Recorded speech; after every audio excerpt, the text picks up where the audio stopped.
Maharashtra today 24 news, सत्य परिस्थितीचा सविस्तर आढावा। हिंगोलीत पत्रकारांच्या हक्काच्या घरासाठी हालचालींना वेग, कोअर कमिटीची स्थापना। पत्रकार वेलफेअर सोसायटीच्या बैठकीत 80 पत्रकारांची उपस्थिती। अध्यक्ष कल्याण देशमुख यांनी मांडले 4 महत्त्वपूर्ण ठराव। गेल्या अनेक वर्षापासून प्रलंबित असलेला हिंगोली जिल्ह्यातील पत्रकारांच्या गृहनिर्माणाचा प्रश्न आता मार्गी लागताना दिसत आहे। पत्रकार वेलफेअर सोसायटी हिंगोलीच्या वतीने जागा आणि हक्काच्या घराच्या मागणीसाठी छत्रपती शिवाजीराजे उद्यान NTC हिंगोली येथे एका महत्त्वपूर्ण बैठकीचे आयोजन करण्यात आले होते। या बैठकीत हिंगोली मुख्यालय व परिसरातील सुमारे 80 पत्रकार बांधव मोठ्या संख्येने उपस्थित होते। या बैठकीचे अध्यक्षपद ज्येष्ठ पत्रकार तथा पत्रकार वेलफेअर सोसायटीचे अध्यक्ष कल्याण देशमुख यांनी भूषवले। बैठकीच्या सुरुवातीला पत्रकारांच्या निवाऱ्याचा प्रश्न किती गंभीर आहे आणि त्यासाठी तांत्रिक व प्रशासकीय प्रक्रिया कशी राबवावी लागेल यावर सविस्तर चर्चा करण्यात आली। पत्रकारांचे हक्काचे घर हे केवळ स्वप्न न राहता ते प्रत्यक्षात उतरवण्यासाठी सर्व पत्रकारांनी एकजूट दाखवणे आवश्यक असल्याचे मत यावेळी व्यक्त करण्यात आले। अध्यक्ष कल्याण देशमुख यांनी या बैठकीत पत्रकारांच्या घरासंदर्भात 4 प्रमुख ठराव मांडले।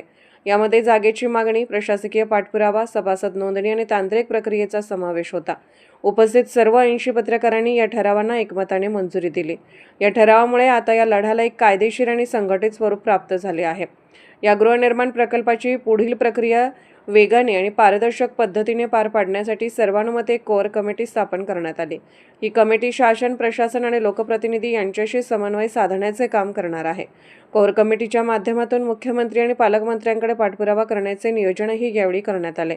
पालकमंत्री नरहरी झिरवळ यांनी याआधीच या प्रश्नावर मुख्यमंत्र्यांसोबत बैठक लावण्याचे आश्वासन दिले असताना आता पत्रकारांनी स्वतःहून कोअर कमिटी स्थापन करून प्रशासकीय पावले उचलल्यामुळे या प्रक्रियेला वेग आला आहे। आपल्या हक्काच्या निवाऱ्यासाठी सर्व पत्रकार एका व्यासपीठावर आल्याने हा प्रश्न लवकरच सुटण्याची चिन्हे आहेत।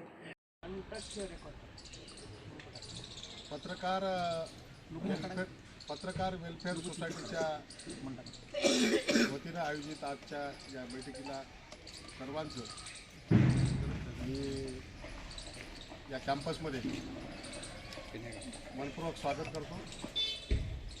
याचबरोबर माता रमाई यांच्या जयंतीनिमित्त त्यांना विनम्र अभिवादन करून सर्वांना शुभेच्छा देतो।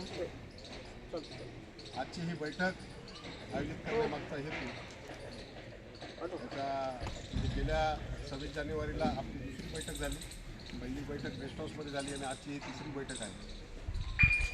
आपल्या घरांचा, जागेचा प्रश्न याविषयी आणि याचबरोबर सोसायटीचे पदाधिकारी आणि संचालक निवडीविषयी जे पालकमंत्र्यांना सूचित केलं की तुम्ही एक सोसायटी इन्फॉर्म करा होईल तेवढ्या लवकर, त्या अनुषंगानं आणि भावी वाटचाल मुख्यमंत्री महोदयाला भेटण्यासाठी जायचं आहे।